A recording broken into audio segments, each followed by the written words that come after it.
నమస్తే, welcome to Andhraprabha. నేను తేజస్వి.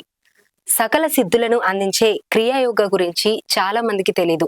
అసలు అది మనకు ఏ విధంగా ఉపయోగపడుతుంది అనేది మనకు వివరించడం కోసం మనతో పాటు ఉన్నారు చిద్గురు గీత వ్యవస్థాపకులు భార్గవ శర్మ గురుగారితో మాట్లాడతాము. నమస్కారం గురుగారు. నమస్తే గురుగారు, క్రియాయోగ అనేది చాలా ప్రాముఖ్యమైనది, కానీ దీని గురించి చాలా మందికి తెలియదు. అసలు క్రియాయోగ అంటే ఏంటి? క్రియాయోగ అంటే క్రియ.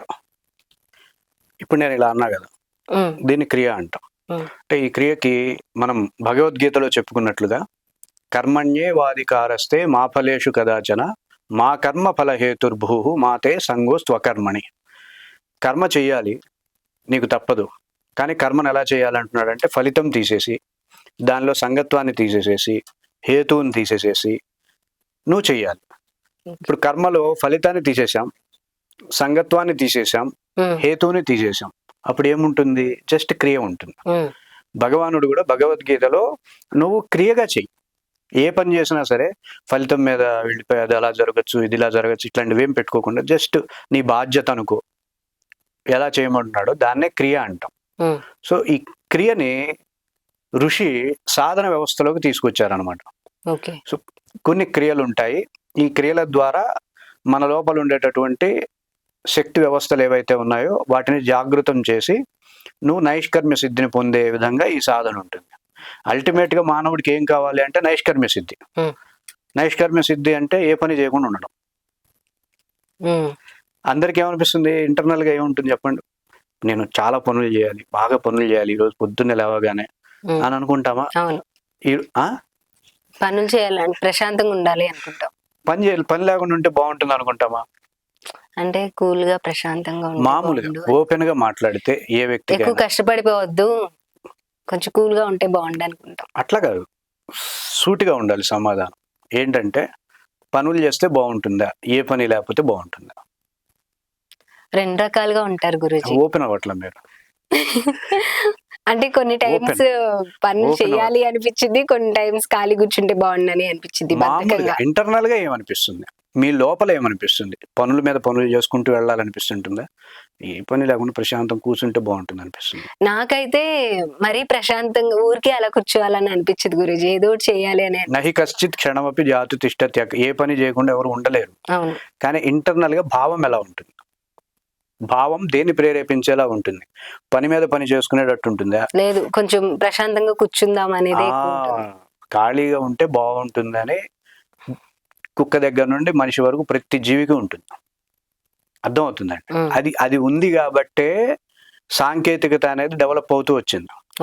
అవునా కదా? ఇది వరకు ఇసిన కర్రలు, తర్వాత స్విచ్ చేస్తే తిరిగే ఫ్యాన్లు, తర్వాత ఆటోమేటిక్ గా వచ్చే ఫ్యాన్స్, అసలు స్విచ్ తో పని లేకుండా ఏసీలు. ఎందుకు వచ్చినాయి? ఇవన్నీ లేవడానికి బద్ధకం అయ్యాయి కదా. అవునా కదా? మిక్సీలు, ఇవన్నీ ఎస్కలేటర్స్, ఇవన్నీ ఎందుకు వచ్చినాయి? మనిషికి ఇంటర్నల్ గా ఒక భావం ఉంటుంది. ఏ పని కష్టపడకుండా ఈజీగా కష్టపడడం తీసేసేయండి, ఏ పని చేయకుండా ఉండడం అనేది సహజంగా ఉంటుంది, నేచర్ అది. అర్థమవుతుందమ్మా? ఈ నేచర్ నే నైష్కర్మ్య సిద్ధి అంటాం. నైష్కర్మ్య సిద్ధి అంటే పని చేయకుండా ఉండడం కాదు, అన్ని పనులు చెయ్యి. అన్ని పనులు చేసినా సరే నువ్వు ఏ పని చెయ్యకపోతే నువ్వు ఎంత హాయిగా ఉంటావో అలా ఉండడం నైష్కర్మ్య సిద్ధి. అర్థమవుతుంది? 100 వ్యాపారాలు చేయి, కానీ స్ట్రెస్ అవ్వకూడదు, టెన్షన్ పడకూడదు, ఏ విధంగానూ కృంగిపోకూడదు. ఎలా ఉండాలి అంటే ఏమీ చేయకపోతే వ్యక్తి ఎంత ఫ్రెష్ గా ఉంటాడో అట్లా ఉండాలి. అది మన గోల్. అది నైష్కర్మ్య సిద్ధి అంటే. అయితే భగవద్గీత అనేది జ్ఞానపరంగా నైష్కర్మ్య సిద్ధిని ఎట్లా అందించాలనే ప్రయత్నం జరిగితే భగవద్గీత ద్వారా అందరూ జ్ఞానపరంగా వెళ్దామని ఉండరు కదా. అందరికీ జ్ఞానం గురించి ఉండదు కదా. కొంతమందికి అసలు వినడమే ఇష్టం ఉండదు. అవునా కదా? అప్పుడు వాళ్ళకేం చేయాలి? పని చేయడం ఇష్టం కాబట్టి, కొంతమందికి పనులు చేయడం ఇష్టం కాబట్టి సాధన మార్గం అనేది ఒకటి ఉంటుంది. జ్ఞాన మార్గం, సాధన మార్గం. కొంతమందికి జ్ఞాన మార్గం ఇష్టం, వాళ్ళకి భగవద్గీత. మరి సాధన మార్గం వాళ్ళకి క్రియాయోగం అనమాట. అట్లా మన సనాతన సంస్కృతి జ్ఞాన మార్గం వాళ్ళకి భగవద్గీత లాంటి వాంగ్మయాన్ని ఇచ్చింది. సాధన మార్గం ద్వారా కూడా సిద్ధిని పొందడానికి వీలుగా ఈ క్రియాయోగాన్ని ఇచ్చింది. క్రియ అంటే ఏంటంటే నువ్వు చక్కగా, మనకి ఎనర్జీ సెంటర్స్ ఉంటాయి. మూలాధార, స్వాదిష్టాన, మణిపుర, అనాహత, విశుద్ధి, ఆజ్ఞ, సహస్రారం అని. ఉమ్, ఈ ఎనర్జీస్ నుండే ప్రతిదీ రిఫ్లెక్ట్ అవుతూ ఉంటుంది. ఉమ్, మన లైఫ్ మొత్తం ఈ ఎనర్జీ సెంటర్స్ నే బేస్ చేసుకొని ఉంటుంది. ఓకే. మణిపురం యొక్క బలాబలాలే నీ కుటుంబ వ్యవస్థ మీద రిఫ్లెక్ట్ అవుతుంది. స్వాదిష్టానం యొక్క బలాబలాలే నీ యొక్క చదువు మీద, ఉద్యోగ వ్యాపారాల మీద రిఫ్లెక్ట్ అవుతూ ఉంటుంది. మూలాధార శక్తి వ్యవస్థ ఆరోగ్యం మీద రిఫ్లెక్ట్ అవుతూ ఉంటుంది. అనాహత శక్తి వ్యవస్థ గోల్ అచీవ్మెంట్ ఉమ్, వీటి మీద రిఫ్లెక్ట్ అవుతూ ఉంటుంది. విశుద్ధి యొక్క వ్యవస్థే నీ యొక్క క్రియేటివ్ వర్క్స్ ఉంటాయి కదా, వీటి మీద రిఫ్లెక్ట్. ఈ ఎనర్జీ సెంటర్స్ మొత్తం సరిగ్గా పనిచేస్తూ ఉంటే నువ్వు లైఫ్లో అన్ని పనులు సరిగ్గా పనిచేయగలుగుతావు. ఈ ఎనర్జీ సెంటర్ సరిగ్గా పనిచేయకపోతే అక్కడ ఆ పనులు చేయలేవు. అర్థమైందా? ఉమ్, ఇప్పుడు ఒక పనిని మనం ఇప్పుడు లాంగ్వేజెస్ అంటాం కదా. ఉమ్, ఇప్పుడు కంప్యూటర్ యొక్క లాంగ్వేజ్ ఒకటి ఉంటుంది, ఉమ్, అవునా కదా? ఈ కంప్యూటర్ లాంగ్వేజ్ ఏం చేస్తుంది, మనం ఇచ్చే కమాండ్స్ని లాంగ్వేజ్లో మార్చేసేసి కంప్యూటర్కి తెలియజేస్తుంది. ఉమ్, మళ్ళీ కంప్యూటరు మనకు చెప్పే ఆన్సర్స్ని ఈ లాంగ్వేజ్ మన భాషలో మార్చి మనకు చెప్తుంది, అని అవునా కదా? చెప్తుంది. అవును. అలాగే ఎనర్జీ సెంటర్స్ యొక్క లాంగ్వేజ్ వేరుంటుంది. ఓకే. నీ ఆలోచనలు ఎనర్జీ సెంటర్స్కి అర్థం కావు. నీ బాధ, నీ వేదన ఎనర్జీ సెంటర్స్కి తెలియదు.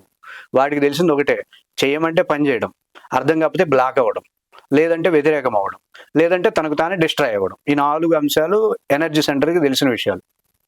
ఓకే. 4 విషయాలే తెలుసు. దానికి పని చేయడం, రెండోది ఒకవేళ పని చేయలేని స్థితి వస్తే బలహీనం అయిపోవడం, లేదు వ్యతిరేకంగా పనిచేయడం, లేదు తనకు తానే డిస్ట్రాయ్ అవ్వడం. ఓకే. ఈ 4 ఎనర్జీ సెంటర్స్ ఉంటాయి. ఉమ్, అలాగే రోబోట్స్కి, యంత్రాలకి, వాటికి కూడా ఈ ప్రోగ్రామింగే ఉంటుంది. ఎందుకు ఉంటుంది? అవి మళ్ళీ మనల్ని డిస్టర్బ్ చేయకూడదు కదా, అవునా కదా? ఉపగ్రహాన్ని పంపాడు కదా అక్కడికి వెళ్ళి, అవును. ఆ ఉపగ్రహానికి ఒక ప్రోగ్రామింగ్ ఉంటుంది. ఉమ్, ఖాళీగా ఉన్నప్పుడు ఏం చేయాలి? స్లీపింగ్ మోడ్లో వెళ్ళిపోవాలి, ఉమ్, అవునా కదా? లేదంటే కరెంటు ఇవి ఎక్కువ అవుతాయి కదా. సో వాళ్ళు ప్రోగ్రామింగ్ రాస్తారు. దాంతో అవసరం లేదనుకోండి, అదంతటా అదే ఎక్కడొక్కడ పడి పోయేలాగా, డిస్ట్రాయ్ అయ్యేలాగా ఎలా ఓకే. ఉంటుందో ఉమ్, భగవంతుడు ఈ లోపలుండే ఎనర్జీ సెంటర్స్కి ఆ ప్రోగ్రామింగ్ని ఇచ్చాడు అనమాట. ఓకే. ప్రతి ఎనర్జీ సెంటరు నీకు ఉపయోగపడినంతకాలం ఉపయోగపడుతుంది, ఉపయోగపడలేని క్షణంలో బలహీనమవుతుంది, ఉమ్, బలహీనమైన క్షణంలో వ్యతిరేకం అవుతుంది. అంటే ఏంటంటే తన ఎనర్జీ అనేది పని చేయకుండా అయితే ఖాళీ కూర్చోదు కదా. అవును. నా వల్ల కాసేపు రెస్ట్ తీసుకుందాం అనుకోదు. బలహీనం అవుతున్న కొద్దీ వ్యతిరేకత వచ్చేస్తుంది. అవును.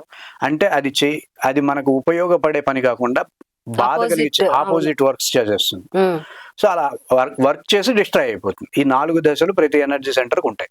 ఓకే. సో ఈ ఎనర్జీ సెంటర్ని నువ్వు నియంత్రించాలంటే, ఈ ఎనర్జీ సెంటర్స్ని నువ్వు ఉపయోగించుకోవాలంటే నీకు దాని లాంగ్వేజ్ తెలియాలి. ఉమ్, దాని లాంగ్వేజే క్రియ. ఓకే.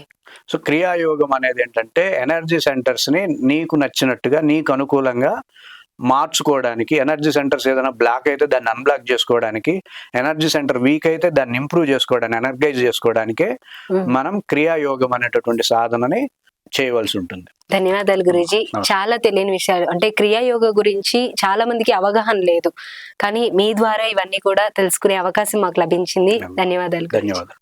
క్రియాయోగ గురించి ఈ రోజు ఎన్నో విషయాలు తెలుసుకుందాము. ఇంకా ముందు కూడా ఇంకా ఎన్నో విషయాలు మనకి గురువు గారు చెప్తూనే ఉంటారు.